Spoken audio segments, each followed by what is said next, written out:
Bem, galera, agora nós vamos estudar um tópico pedreira, né? Esse é pedreira, mas vamos lá, vamos com calma, vamos tranquilo. É a análise combinatória, tá bom? Essa próxima questão, ela exige o nosso conhecimento de análise combinatória e ela é uma questão distinta, ela é uma questão diferente, né? Que é você descobrir o número o número da posição da fila que vai ter aquela questão. Só antes da gente começar, né, essa questão aqui, o raciocínio agora com vocês que eu quero fazer é explicar um pouco sobre fatorial, tá? Fatorial de um número, fatorial de um número é representado pelo símbolo de exclamação. Ele é n fatorial. E n fatorial é o número n vezes os seus antecessores até chegar em 1. Então, quem é o primeiro antecessor? O primeiro antecessor do número n é o número menos 1. Então, vai ser n que multiplica n menos 1. Na sequência, você vai ter o quê? N que multiplica n menos 1, que vai dar n menos 2. Então, aqui, n vezes o antecessor dele é o número menos 1, vezes o antecessor desse aqui vai ser esse número menos 1, vezes reticências até chegar em 1. Então, com isso, você vai ter o quê? N é um número que pertence ao conjunto dos números naturais sem o zero. Ok? Beleza. Com base nisso, a gente faz o quê? Por definição, 0 fatorial é igual a 1. 1 fatorial também vai ser igual a 1. Ok? E 2 fatorial vai ser igual a 2 vezes 1. 3 fatorial vai ser 3 vezes 2 vezes 1, que vai ser igual a 6.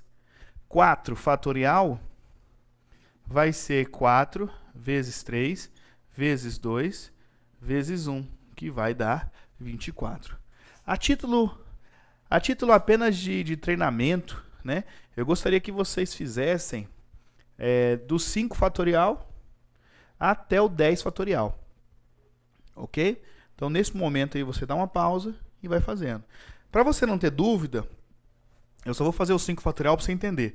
O 5 fatorial vai ser o quê? Vai ser 5 vezes 4 vezes 3 vezes 2 vezes 1. É só você pegar o 5, que é o número dessa fila, e multiplicar pelo resultado anterior. Então, 5 vezes 4, 20, vão 2. 5 vezes 2, 10, mais 2, 12, 120. E assim vai. Ok? Então, esse é o raciocínio que eu quero que vocês tenham aí para fazer. Beleza. Depois também do fatorial, eu quero passar para vocês o seguinte. A diferença, que eu já comentei em probabilidade, a diferença entre e ou. A diferença entre e ou.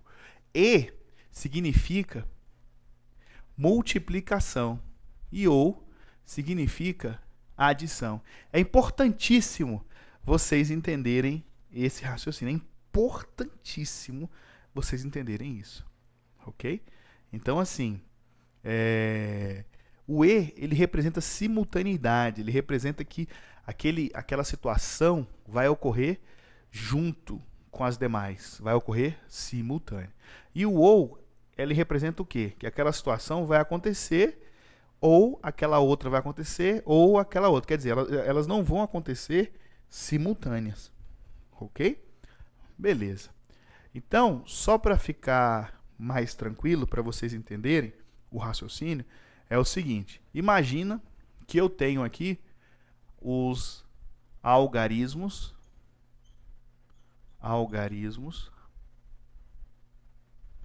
3, 2 e 1. Os algarismos 3, 2 e 1. Eles fazem parte do conjunto A. Ok? Então, eles fazem parte do conjunto A. Aí, na verdade, nem ficou legal, né? Fazer dessa forma.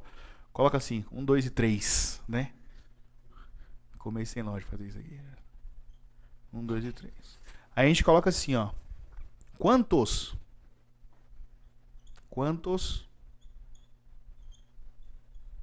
números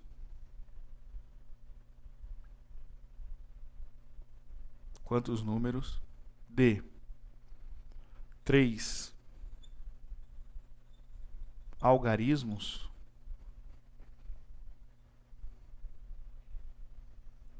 podemos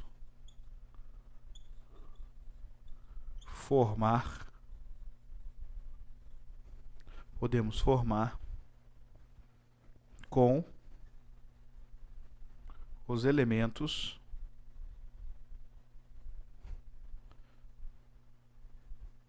do conjunto A. Então, quantos números de 3 algarismos podemos formar com os elementos do conjunto A? Beleza? Tá. Feito esse raciocínio, eu volto para cá, apago aqui,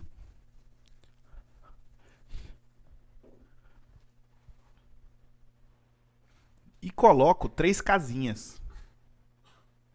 Nessas 3 casinhas aqui, você vai botar 3 vezes 3 vezes 3, que vai dar 27. Por que 3 vezes 3 vezes 3? Porque aqui eu posso colocar ou o 1, ou o 2, ou o 3. Eu tenho 3 possibilidades para colocar aqui. Perceba que eu falei o 1, ou o 2, ou o 3. Então eu somei. Já na dezena, vamos botar assim, ó, unidade, dezena e centena. Já na unidade, dezena ou centena, eu vou colocar quantos? Na dezena. Eu também tenho 3 opções. Professor, eu aprendi que tinha que ser 2, não pode ser. Pois é. Esse primeiro exemplo, eu não falei que os algarismos tinham que ser distintos. Eu apenas falei 3 algarismos. Ok? Bem, na sequência, aqui, eu tenho o quê? 3 também. Então, dá um total de 27. Agora, se eu perguntar para vocês quantos números de 3 algarismos, todos distintos, podemos formar com os elementos do conjunto A. Então, quantos números de algarismos todos distintos podemos formar com os elementos do conjunto A? Então, agora sim. Como eu quero que eles sejam distintos, eu vou ter o quê? Aqui eu tenho 3 opções. Por quê? Pode ser o 1, ou o 2, ou o 3. Então, eu tenho 3 opções.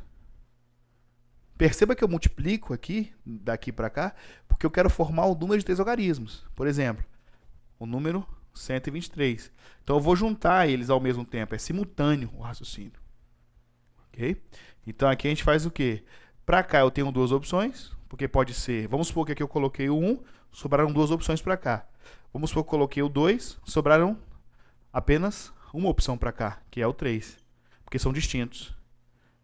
Então, 3 vezes 2 vezes 1 deu 6. Entenderam o raciocínio? Beleza. Então, com isso, a gente pode ir para nossa questãozinha, questão de número 39. Vamos juntos. Então, na questão de número 39, ele tem o seguinte raciocínio.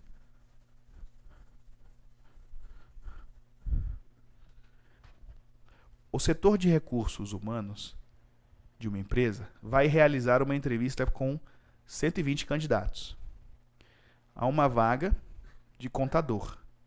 Por sorteio, eles pretendem atribuir a cada candidato um número, colocar a lista de números em ordem numérica, crescente, e usá-la para convocar os interessados. Acontece que, por um defeito do computador, foram gerados números com 5 algarismos distintos. Em nenhum deles aparecem dígitos pares. Em razão disso, a ordem de chamada do candidato que tiver recebido o número 75.913 é. Então, só para vocês entenderem, voltando aqui comigo, quais são os, vamos dizer assim, né, os algarismos ímpares. São eles: 1, 3, 5, 7 e 9. Se você parar para analisar, todos os entrevistados, todos os que foram convocados para a entrevista, receberam um número com 5 algarismos todos distintos. Então, perceba o seguinte, que se eu fizer aqui, ó, 5, 5, escolhendo um desses números aqui, vezes 4, né? Vezes 3, vezes 2, vezes 1, vai me trazer 120. 120 é o número total de convocados, né, para a entrevista. Então tá certinho, bateu certinho. Agora, ele quer a pessoa que recebeu, ele quer saber a posição da pessoa que recebeu esse número aqui, ó, 75.913. Ele quer essa posição aqui. Ok? Então, a gente começa... Então, são 120 que eu tenho aqui dentro. E a gente vai começar da seguinte forma. A primeira forma, vou fazer um quadrinho com 5. E aqui dentro, nessa posição aqui, eu tenho 3 opções. Pode ser 1, pode ser 3 ou pode ser 5. Professor, não entendi. Então vamos com calma. Nessa posição aqui, como eu vou ter que parar no 7, né? Como eu vou ter que parar no 7, nessa posição aqui pode entrar ou esse, ou esse, ou esse. Então eu tenho 3 possibilidades. Daqui para cá, eu posso fazer os outros números que sobraram. Eu tenho 3 opções. Vamos dizer que eu escolhi o número 1. Então sobraram esses dois, o 3 e o 5, mais o 7 e o 9. Então para cá eu tenho 4 vezes 3 vezes 2 vezes 1. Porque são algarismos todos distintos. Então aqui, 3 vezes 3, 9. 4 vezes 2, 8. E 9 vezes 8, 72. Então, aqui, com essa possibilidade, a gente tem 72 números que a gente pode formar. Professor, faz um exemplo de um dos números que pode estar aqui dentro. Agora, 1, 3, 5, 7 e 9. Inclusive, essa pessoa é o primeiro. Certo? O primeiro número que ela vai receber, a primeira pessoa recebe esse número aí, 13.579. São listas, pensa assim, são senhas, são cartõezinhos de senha. Então a pessoa vai receber essa primeira senha aqui. Nessa posição do 72, provavelmente a última pessoa será, nessa posição antes do 75 mil, será o 50 e 9.059.731. Provavelmente a última pessoa será essa daí, que vai receber o último cartão. A pessoa que está na posição 72. Mas não é isso que a questão está pedindo. O que eu faço então? Eu desço aqui para baixo e coloco mais uma tabela. E nessa tabela agora, eu coloco que aqui só tem uma opção para entrar. Por que só uma opção? Porque aqui só pode entrar o 7 agora. Professor, e se eu quiser colocar o 9? O 9 não entra aqui nessa posição, porque o meu limite para o meu cartão de senha é 70. É 75 mil. Então, o último que pode entrar é o 7. Não posso passar para o 9. Beleza? Tranquilo. Se aqui é o 7 que entrou e só pode entrar ele, eu não tenho mais 4, 5 números, né? Eu só tenho agora 4 números. E aí é que vem a parte interessante. Quantas opções eu tenho para colocar aqui? Aqui dentro. Pode ser... Ó, aqui o limite não é 5? Então, pode ser o 1 ou o 3. Então, eu tenho duas opções. Duas opções. Pode ser o 1 ou o 3. Beleza? Vamos dizer que eu tenha colocado, por exemplo, o número 3. Só para vocês entenderem o raciocínio. Então, já está 73 mil.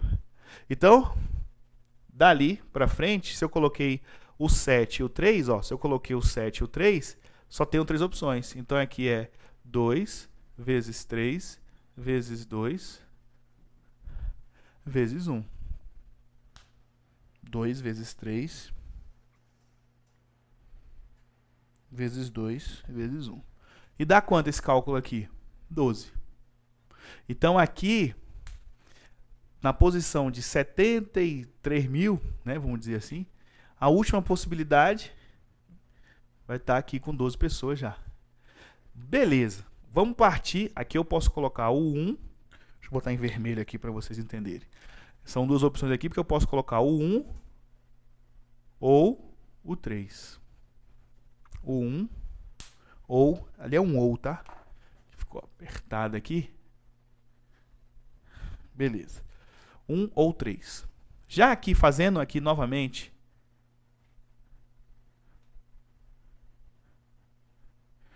Você vai ter o 7, só tem essa opção. O 5, só tem essa opção. Quantas opções sobraram para você colocar aqui? Você não quer o número 75.913? Quantas opções sobrou para você colocar aqui? Vamos pensar juntos? Se eu já usei o 5 e o 7... Quantas opções eu tenho para colocar aqui? Professor, é 3. Né? Errado. Por que está errado? Porque aqui, se eu colocar 3 opções, eu estou dizendo que aqui eu posso colocar o 1, o 3 ou o 9. Eu já fiz isso aqui em cima. Aqui, eu posso colocar, para ir contando devagarzinho, 2 opções. Que pode ser o 1 ou o 3. Então, são 2 opções. Porque eu tenho o 1 ou 3. Vamos dizer que eu tenha colocado o 3 mais uma vez, né? Para vocês entenderem.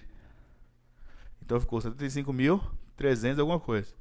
Para cá, se eu coloquei o 3, então esses 3 aqui não podem aparecer. Então para cá sobrou 2 opções. Vezes 1. Totalizando aqui 2 vezes 2, 4. Então, somando isso aí tudo, já são 4 opções. Eu falei que esse ia ser pedreira, né? Avisei no início, já comecei avisando. Então, beleza. Agora, eu vou desenhar a outra tabela. Eu estou indo posição por posição.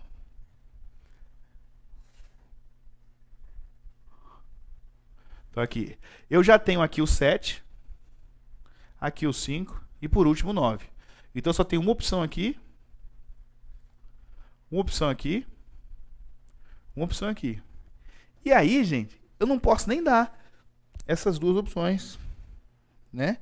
Eu já posso ir direto, porque só vai ter essa posição do 1 e do 3, porque aqui só pode ser o 1. Então só tem mais uma opção. E o 3 aqui só pode ser o 3, né? Então, é como se você fizesse isso aqui, ó. Eu só tenho um número para colocar aqui, que é o 1, e um número para colocar aqui, que é o 3. que é o 75.903. Então eu só tenho uma possibilidade para essa situação, que é justamente o que estava faltando. Aí é só somar. Quantas posições, quantos números nós temos nessa situação aqui? 72. Quantos números nós temos nessa situação aqui? 12. Nessa situação aqui, 4. E nessa aqui, que é só ele, é 1. Que é justamente a posição dele. E quando eu somar, dá quanto? 2 mais 2, 4. 4 mais 4, 8. 8 mais 1, 9. Não foi nada. 7 mais 1, 8. Então, esse número aqui está na posição 89ª. Tá certo? Então, resposta é a letra E. Isso mesmo. Viu como foi emocionante essa questão aí? Beleza? Então, foca ali o quadro para nós, pra gente dar um... Já tá, né? Eu fiquei dentro da limitação do quadro aí, então tá tranquilo. Beleza. A próxima questão, ela é mais simples, mais tranquila, mais didática, né? Ele fala assim pra gente: um técnico em refrigeração precisa revisar todos os pontos de saída de ar de um escritório com várias salas. Na imagem apresentada, cada ponto indicado por uma letra é a saída do ar, e os segmentos são as tubulações. Iniciando a revisão pelo ponto K,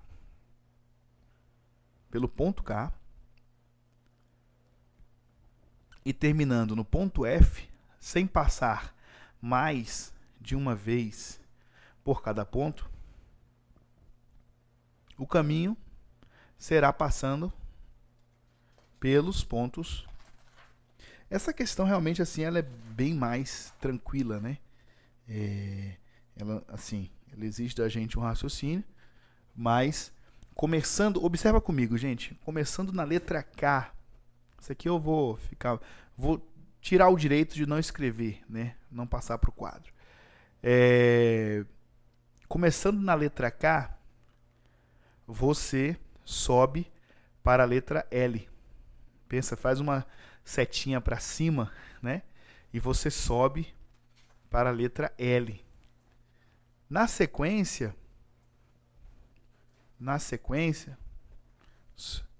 você passa para a direita para a letra Isso.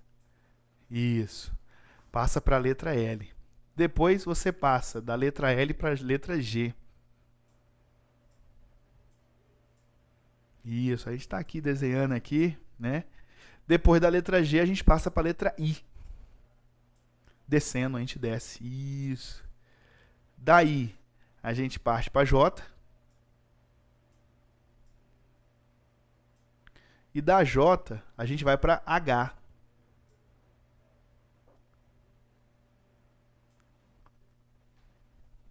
Certinho. Isso mesmo.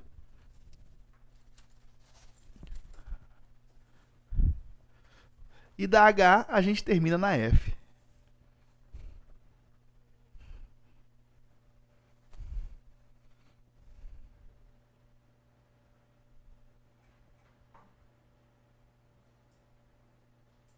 Isso. Então, resposta nossa aí, né? Isso, tá certinho. Resposta nossa aí é a letra C, não é isso? Isso, garoto. Letra C. E você ficou emocionado, né? Se todas fossem assim, né? Depois de ter resolvido uma difícil, a gente caiu para uma bem simplesinha e bem facilzinha, não é isso? Tranquilo. A próxima questão, ela também é bem tranquila, né? É uma interpretação de gráfico. O engraçado é que ele coloca essas questões mais simples para o final, né? Porque o cara já está com a cabeça a mil, já está, né? Sem saber o que faz, aí pensa que todas as questões são impossíveis de se resolver, e aí ele desespera, né? Mas não é bem assim não, gente, né? Eu tô até se servir de consolo aí, você começa pelo final, né? Que aí você vai dando que aí você vai dando animada, né? Começa pelo final porque você começa pelas mais fáceis. E fica mais fácil garantir o ponto aí. Então, nessa daqui, gente, na questão de número 41, ele tá o seguinte: o termo agronegócio não se refere apenas à agricultura e à pecuária, pois as atividades ligadas a essa produção incluem fornecedores de equipamentos, serviços para a zona rural, industrialização e comercialização dos produtos. O gráfico seguinte mostra a participação percentual do agronegócio no PIB brasileiro. Então, você começa ali, né, lembrando que o PIB é tudo que é produzido, né, internamente por um país no decorrer de um período determinado, né, que esse período costuma ser um ano, não é isso? Então, só que aqui ele está colocando só quanto que ele representa,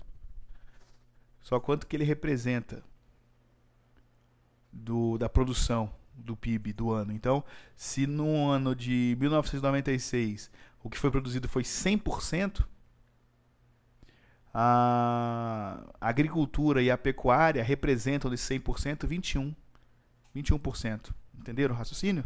Então é isso, tá? Toda a produção anual do país, a pecuária representa só 21%. Em 98. Em 99, ela foi aumentando. Em 2000 aumentou, 2003 aumentou, 2001 para 2002 aumentou também. E de 2002 para 2003 também aumentou. Porém, quando chegou em 2003, teve uma leve queda, né? Uma leve queda. A gente fala na economia aí que ela continuou crescendo, mas agora já a taxas menores. Então, com isso, deu uma leve queda na produção. Só que aí foi caindo, ladeira abaixo. Então, 2004 foi caindo, né? E 2006 chegou aí no menor patamar e depois voltou a subir. É isso? Então, o que a questão pede nessa interpretação de gráfico é o seguinte: esse gráfico foi usado em uma palestra na qual o orador ressaltou uma queda da participação do agronegócio no PIB brasileiro e a posterior recuperação dessa participação em termos percentuais. Segundo o gráfico, o período de queda ocorreu entre os anos de, adivinha, gente, sem dificuldade nenhuma, 2003 e 2006, né? Então, tá aí essa resposta. Então, voltando aqui comigo, essa parte ficou mais tranquila, né? Deu uma respirada, né? Então, mas não desanime, nós vamos resolver mais questões de análise combinatória, eu vou explicar mais observações para você. Essa questão realmente de encontrar a posição do número, ela é um pouquinho mais complexa, e aí, de acordo com as provas que eu estou resolvendo com vocês, vamos torcer para ter mais uma questão dessa para firmar com vocês, ok? Um abraço, até o próximo bloco.